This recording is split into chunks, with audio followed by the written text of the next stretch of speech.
Bengal chamber of কমার্সের 139তম জন্মবার্ষিকীতে এখানে আমাকে আমন্ত্রণ করে নিয়ে আসার জন্য আপনাদের সবার কাছে আমি কৃতজ্ঞতা জ্ঞাপন করছি। আমি শ্রদ্ধা জ্ঞাপন করছি এই প্রতিকৃতিগুলো যারা একটি আপনাদের এই মহান প্রতিষ্ঠানকে এগিয়ে নিয়ে যাওয়ার জন্য তাদের স্বাভিমান, বুদ্ধিমত্তা এবং ব্যবসায়িক দৃষ্টিকোণ থেকে সতত পরিশ্রম করেছেন এবং নিজেদেরকে নিয়োজিত করেছেন। এখানে উপস্থিত মাননীয় সভাপতি, প্রাক্তন সভাপতি এবং সমস্ত সভ্যগণ আছে। এতক্ষণ আপনারা উদ্যোগপতি এবং অর্থনীতির উপর পুঙ্খানুপুঙ্খভাবে খুব সুনিশ্চিত বক্তব্য শুনেছেন ফাদারের কাছ থেকে। একটি বৃহৎ বক্তব্য আমাদেরকে সমৃদ্ধ করেছে বিষয়টি। এখানে সুভাষ বাবু আছেন আমার পরিচিত এবং শ্রদ্ধাভাজন, তার অবদানের কথা অনস্বীকার্য।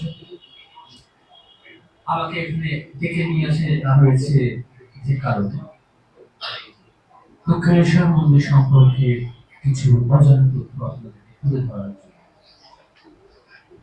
আমি সেই প্রতিষ্ঠানের প্রতিনিধিত্ব করছি কলকাতা নয়, বাংলা নয়, ভারতবর্ষ নয়, সারা পৃথিবী থেকে একটি ফিনান্সিয়াল ইয়ারে প্রায় 1,70,00,000 মানুষ এই আন্তর্জাতিক তীর্থক্ষেত্রে এসে পুরো ভারতের মধ্যে এত জনপ্রিয় তীর্থক্ষেত্র সম্ভবত আপনারা খুঁজে পাবেন।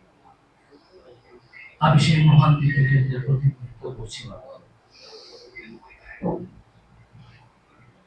কিছুক্ষণ আগে আপনাদের মাননীয় সদস্য একজন সঠিকভাবে মূল্যায়ন করার চেষ্টা করছিলেন টাইম জোনের অতীত থেকে বর্তমানে। অর্থাৎ যখন এই বেঙ্গল চেম্বার কমার্সের জন্ম হয় সেখান থেকে বর্তমান আমরা যদি টাইম জোনে আরেকটু পিছিয়ে যাই তাহলে মনে হয় বাঙালি উদ্যোগপতি ব্যবসার মূল ভিত্তি এবং তার স্পন্দনের প্রথম অঙ্কুরটা খুঁজে পাওয়া আমাদের কাছে খুব একটা কঠিন হবে। ওয়ারেন হেস্টিংস থেকে কর্নওয়ালিস, কলকাতা তখন সারা ভারতবর্ষকে শাসন করছে। ঝলমলে রাজধানী, সামরিক দৃষ্টিকোণ থেকে ব্যবসায়িক দৃষ্টিকোণ, ইংরেজ শক্তি ধীরে ধীরে তাদের কলোনিয়াল থাবা সারা ভারতবর্ষের উপর সক্রিয়ভাবে প্রতিষ্ঠা